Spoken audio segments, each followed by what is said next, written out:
चलिए, तो अगर आप देखें इन्फोसिस पे ये आपका टेक था।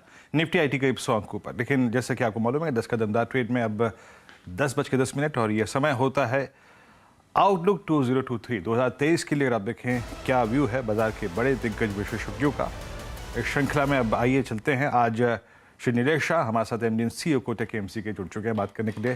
नीलेश जी नमस्कार, कार्यक्रम में स्वागत है आपका।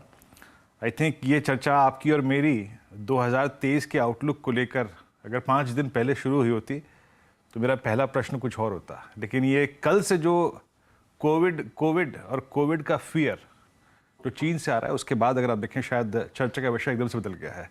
अभी आपका व्यू क्या है नीलेश जी? जिस तरीके से चाइना में कोविड स्प्रेड्स हैं और कुछ डिफरेंट कंट्रीज में अगर आप देखें स्प्रेड्स काफ़ी बड़े हैं, क्या ये फिलहाल एक चिंता का विषय है आपके मुताबिक? अनडाउटेबली वीरेंद्र जी, ये एक बहुत बड़ा चिंता का विषय है।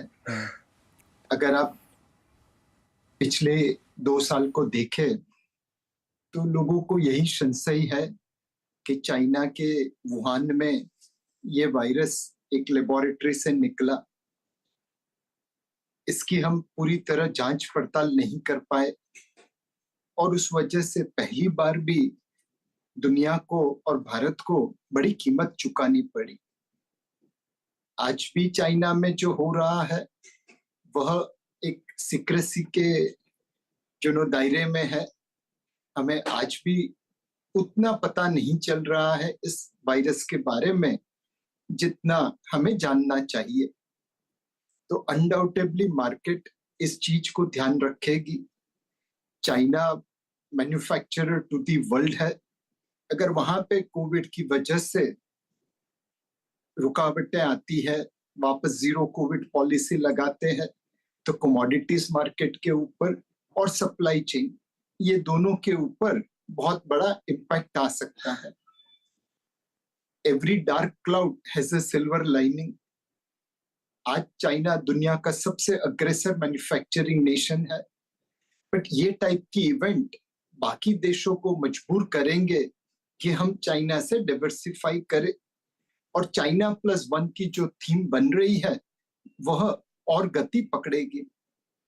बाकी देश भी इस अपॉर्चुनिटी को भुनाने की कोशिश कर रहे हैं। भारत को भी एड़ी चोटी का जोर लगा देना चाहिए कि चाइना +1 के तहत जो लोग चाइना से डाइवर्सिफाई करना चाहते हैं, भारत में उन्हें रेड कारपेट ट्रीटमेंट दिया जाए। एक तरफ ऑफ कोर्स भारत उस बिजनेस को खींच जरूर सकता है, एक बड़ी अपॉर्चुनिटी भी रहेगी। नीलेश जी गुड मॉर्निंग। लेकिन ये जो दूसरी एग्जिस्टिंग चिंता रही है, अमेरिका में रिसेशन, यूरोप में जो हो रहा है, वो कितना इन्वेस्टर्स ने पचा लिया है? क्योंकि it's not a question of कब होगा, ये होना है। अब वो इवेंचुअली शायद अगले क्वार्टर में रिफ्लेक्ट होने लग जाएगा या फिर उसके बाद वाले क्वार्टर्स में। ये क्या मार्केट ने लार्जली पचा नहीं लिया है? तो इवेंचुअली जब रिसेशन हिट होगा, क्या नीजर्क रिएक्शन आएगा या नहीं? और ऐसे में फिर क्या 2023 ज्यादा पॉजिटिव्स का साल या फिर रिकवरी का साल क्या साबित हो सकता है? हर्षिता, अगर हम इस वक्त के मार्केट को देखें तो वेस्टर्न वर्ल्ड की मार्केट ने अपने वहां पे आने वाले कठिन समय को, रिसेशन को डिस्काउंट करके रखा है, और भारतीय मार्केट ने अपने यहाँ के ग्रोथ को डिस्काउंट करके रखा है। पहले हम दुनिया भर की इमर्जिंग मार्केट से 40% प्रीमियम पे ट्रेड होते थे, आज हम तकरीबन 90% प्रीमियम पे ट्रेड हो रहे हैं। हम तो अपनी हिस्टोरिकल एवरेज वैल्यूएशन पे ही ट्रेड कर रहे हैं, लेकिन बाकी देशों में वैल्यूएशन काफी जोर से गिरा है। That is primarily driven by ये fear of recession, fear of uncertainty. अब यहां से अगर हम अपनी मार्केट की एक्सपेक्टेशन के अनुसार डिलीवर करते रहे, दुनिया की फास्टेस्ट ग्रोइंग मेजर इकोनॉमी बने रहे, कॉर्पोरेट अर्निंग्स में ग्रोथ दिखाते रहे, तो मेरे हिसाब से हमारी मार्केट यहां से अच्छा करेगी। अगर दुनिया की मार्केट उनकी एक्सपेक्टेशंस के अनुसार रिसेशन लाती है तो वो डिस्काउंट हो चुका है, उससे मार्केट में कोई इम्पैक्ट ज्यादा नहीं आएगा। बट प्लीज अप्रिशिएट कि हम सूर्य कुमार यादव की तरह है, लोगों की बहुत बड़ी एक्सपेक्टेशन हमसे बिल्ड हुई है, हमें उन एक्सपेक्टेशन पे डिलीवर करना जरूरी है। और बाकी देश जिम्बाब्वे की क्रिकेट टीम की तरह है, कोई एक्सपेक्टेशन बड़ी नहीं है, अगर वो खराब करते हैं तो वो ऑलरेडी डिस्काउंट हो चुका है। अगर आप एग्जाम्पल्स मेसी और एम्बापे के देंगे क्योंकि वही फ्रेश है माइंड्स में आजकल, लेकिन ऑफ कोर्स क्रिकेट भी, क्योंकि आज से क्या वो वनडे शुरू होने वाला है, ये थर्ड टेस्ट है, थर्ड टेस्ट। और इससे पहले वाला टेस्ट तो ऑफ कोर्स हमने देखा, बहुत बढ़िया परफॉर्मेंस देखने को मिला। अब ये सूर्य कुमार यादव की जो आपने बात की है, उस तरह का परफॉर्मेंस अगर दिखाना है मार्केट को, सबसे ज्यादा फिर प्रेशर किस सेक्टर को लेना है, या फिर सबसे ज्यादा कॉन्फिडेंस के साथ किस सेक्टर को खेलना है नीलेश जी? आई थिंक हमारे लिए पूरी मार्केट के सारे सेक्टर को एक साथ डिलीवर करना पड़ेगा। हमारी वैल्यूएशन इतनी प्रीमियम पे है कि हमारे पास चॉइस नहीं है कि सिर्फ एक ही सेक्टर डिलीवर करे और बाकी नहीं करे। अगर टॉप डाउन देखा जाए तो हमें 3 चीजों पे ध्यान देना है। एक, अर्निंग्स ग्रोथ, कॉर्पोरेट क्षेत्र ने अपना बढ़िया परफॉर्मेंस जारी रखना होगा। सितंबर 2022 क्वार्टर में इबिडा मार्जिन महंगाई की वजह से थोड़ा हिट हुआ था, वो दिसंबर 22 और जनवरी 23 में रिकवर हो जाना चाहिए। दूसरी चीज गवर्नेंस है, हमारी कॉर्पोरेट गवर्नेंस बाकी देशों के सामने बहुत अच्छी है, हमें उसके बरकरार रखना पड़ेगा। और तीसरी चीज ग्रीन है, हम probably one of the few countries है वर्ल्ड के जो COP26 and Paris accord target को अचीव करने के लिए निरंतर काम कर रहे हैं। जब तक ये 3G हम डिलीवर कर पाए, growth in earnings, governance standards and green commitment, तो आई थिंक हम इन्वेस्टर्स की, निवेशकों की एक्सपेक्टेशंस पे खरे उतर पाएंगे। एक और चीज़, हर साल की अपनी, अगर आप देखें, एक कहीं ना कहीं 2022 में जब हम आ रहे थे तो हमारे पास जो ब्याज दरें थी वो काफ़ी लो थी। हाउसिंग लोन करीब 6, 6, 6.5 पे भी आपको मिल रहा था। लेकिन 2023 में जाते जाते एक और बड़ी चुनौती ये है कि ब्याज दरें काफ़ी ऊपर है, डिपॉजिट्स रेट काफ़ी ऊपर आ चुके हैं, आपको एफडी पे काफ़ी अच्छा खासा ब्याज मिल रहा है। तो ऐसे में हर वो निवेशक, चाहे वो डायरेक्टली इक्विटी पे आता है या फिर म्यूचुअल फंड्स का चुनाव करता है, अलग अलग थीम के म्यूचुअल फंड्स लेता है, मिड कैप लेता है, लार्ज कैप लेता है, क्या एक सही रिटर्न्स की अपेक्षा रखनी चाहिए जब आपका डेट, या फिर अगर आप देखें जो फिक्स्ड इनकम काफ़ी बड़ा पैसा देने वाला है, रिस्क टेकर्स शायद उधर की तरफ जाएं, तो ऐसे में इन्वेस्टर की अप्रोच क्या होनी चाहिए, कितनी रिटर्न्स की एक्सपेक्टेशन करनी चाहिए? एक, वीरेंद्र भाई, निवेशकों को अपनी रिटर्न एक्सपेक्टेशन इक्विटी से मॉडरेट करनी पड़ेगी। हम इतने प्रीमियम वैल्यूएशन पे ट्रेड हो रहे हैं कि यहाँ से बहुत अच्छा रिटर्न देना थोड़े समय में, छोटे समय में मुश्किल रहेगा। इस साल डेट फंड और इक्विटी फंड का रिटर्न मोटा मोटा आसपास में आएगा, थोड़ा इधर थोड़ा उधर, बट इक्विटी और डेट फंड्स के रिटर्न मोटे मोटे एक दूसरे के पास में रहेंगे। अगर आप इक्विटी में निवेश कर रहे हैं तो ये बाई ऑन डिप मार्केट है, आने वाले साल में बहुत मौके मिलेंगे करेक्शन के, उस करेक्शन में आप इक्विटी खरीदना ताकि आपका रिटर्न अच्छा हो सके।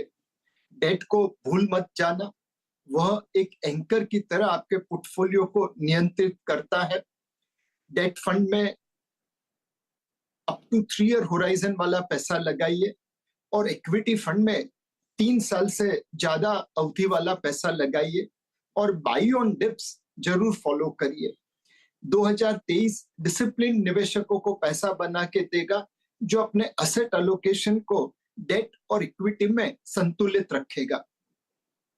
अगर आपकी एसआईपी चल रही है या फिर आप स्मॉल केस के जरिए छोटे छोटे स्टॉक्स का पोर्टफोलियो बनाकर बैठे हैं तो वो जारी रखें। लेकिन नीलेश जी, कोई ऐसा क्षेत्र है क्या जहां पर आप कॉन्फिडेंटली कह सकते हैं कि यहाँ पर थोड़ा सा वेटेज बढ़ा दिया जाए, अपना एक्सपोजर कुछ बढ़ा कर चले? एक क्षेत्र हर्षदा जो हमें अच्छा लग रहा है वह इंफ्रास्ट्रक्चर है। जनरली हमने देखा है इलेक्शन के पहले सरकार इंफ्रास्ट्रक्चर क्षेत्र में अच्छा निवेश करती है। 1947 से 2013 के बीच में जितना इंफ्रास्ट्रक्चर रिलेटेड काम हुआ था, मोटा मोटा उसके जितना कार्य 2014 से 2024 के बीच में हो रहा है।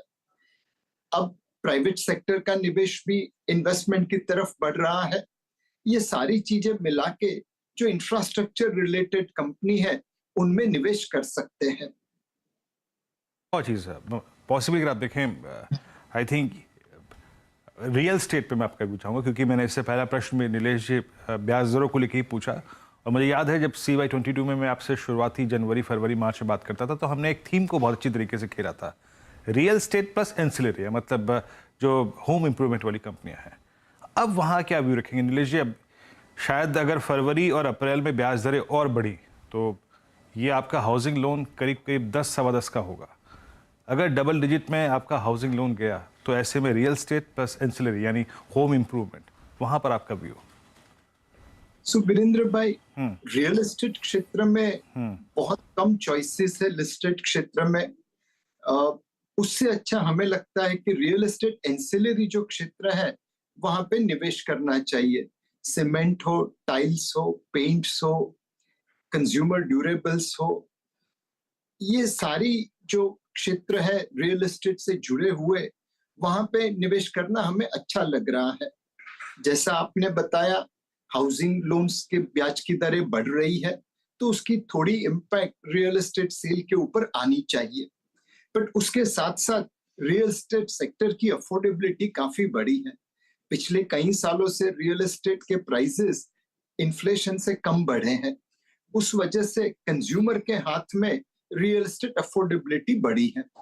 दूसरी चीज है, कोविड की वजह से भी जो लोगों ने देखा था वो अपने घर को सजाने की कोशिश कर रहे हैं, और उस वजह से भी रियल एस्टेट रिलेटेड जो एंसिलरी क्षेत्र है उसमें डिमांड हो रही है। और कुछ क्षेत्र ऐसे हैं, टाइल्स जैसे, जहां पे एक्सपोर्ट मार्केट काफी बढ़िया ग्रो हो रहा है। तो हमें लगता है कि आने वाले समय में रियल एस्टेट की जगह पे real estate ancillary building material sectors में निवेश करना उचित रहेगा।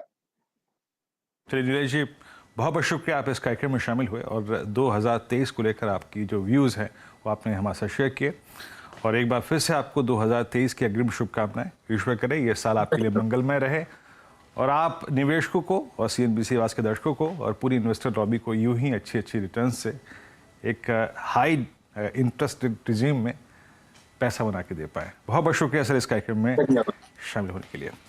मार्केट से डे लो आपकी स्क्रीन पे 18,155, यानी अब फाइनली आप 50 डे एक्सपोनेंशियल मूविंग एवरेज के नीचे हैं।